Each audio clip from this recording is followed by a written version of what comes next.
Canada ने G20 के just बाद ही इंडिया पर बहुत बड़ा आरोप लगा दिया है और पहले भी इनके नेशनल सिक्योरिटी एडवाइजर यानी कि जो पोजीशन हमारे इंडिया में अजीत डोभाल सर की है, उसी पोजीशन के कनाडा में व्यक्ति हैं, उन्होंने ये कहा था कि कनाडा में हो रहे फॉरेन इंटरफेरेंस का सबसे मेजर सोर्स इंडिया है और ये आरोप हमारे साथ साथ चाइना, रशिया और ईरान पर भी लगाए गए थे। लेकिन अब इन्होंने सीधे सीधे पार्लियामेंट में खड़े होकर ये कह दिया कि हरदीप सिंह निज्जर जो कि एक खालिस्तानी लीडर हैं, उनके मर्डर में इंडिया का हाथ है। Canadian security agencies have been actively pursuing credible allegations of a potential link between agents of the government of India and the killing of a Canadian citizen, Hardeep Singh Nijjar. Canada is a rule of law country.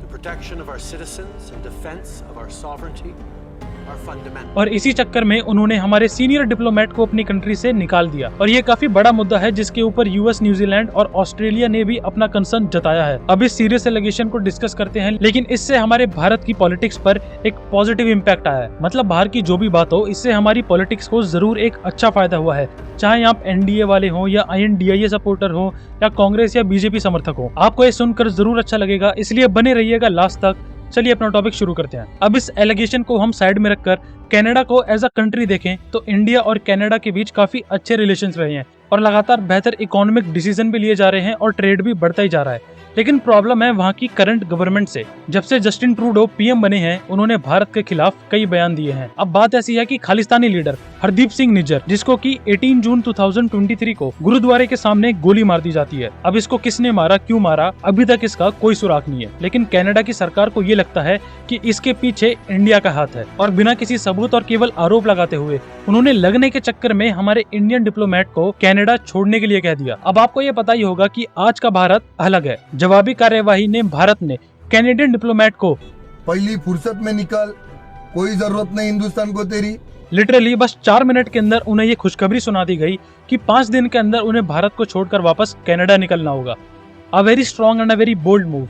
अब अगर हरदीप सिंह निज्जर के बारे में थोड़ी और बात करें तो इनके ऊपर भारतीय सरकार ने 10 लाख का इनाम भी रखा हुआ था और इनके ऊपर दर्जन भर केस भी हैं। बेसिकली ये NIA की मोस्ट वांटेड टेररिस्ट की लिस्ट में शामिल थे और इनका कनाडा और इंडिया में खालिस्तानी मूवमेंट में एक मेजर रोल रहा था। अब बात करें कि ऐसी क्या मजबूरी आ गई जस्टिन ट्रूडो की कि जब बाकी कंट्रीज हमसे अच्छे रिलेशंस बनाने में लगे हुए हैं, हमसे फ्री ट्रेड एग्रीमेंट तक कर रहे हैं, तो जस्टिन ने बिना किसी सबूत पर भारत पर इतना बड़ा आरोप कैसे लगा दिया और हमारे डिप्लोमेट को एक्सपेल कर दिया। और इसके लिए इन्हें खुद की कंट्री के लोगों ने लताड़ा भी। लेकिन इनकी मजबूरी ये है कि इनकी जो पार्टी है, the liberal party of Canada, उसके पास अभी इतनी मेजॉरिटी नहीं है कि वो सरकार चला पाए और इसके लिए इन्हें एक्सटर्नल सपोर्ट मिल रहा है NDP से। और ये NDP है नेशनल डेमोक्रेटिक पार्टी और इसके लीडर हैं जगमीत सिंह, जो कि एक प्रॉपर खालिस्तानी सपोर्टर है, जिन्होंने कई प्रो खालिस्तानी स्टेटमेंट्स भी दिए हैं, जिसके चक्कर में इनका ट्विटर अकाउंट भी बैन हो चुका है। अब इनकी पॉलिटिकल स्ट्रेटेजी ये है कि ये भारत के खिलाफ खड़े होकर खुद को स्ट्रॉन्ग दिखाना चाहते हैं और ऐसा ही मूव इन्होंने चाइना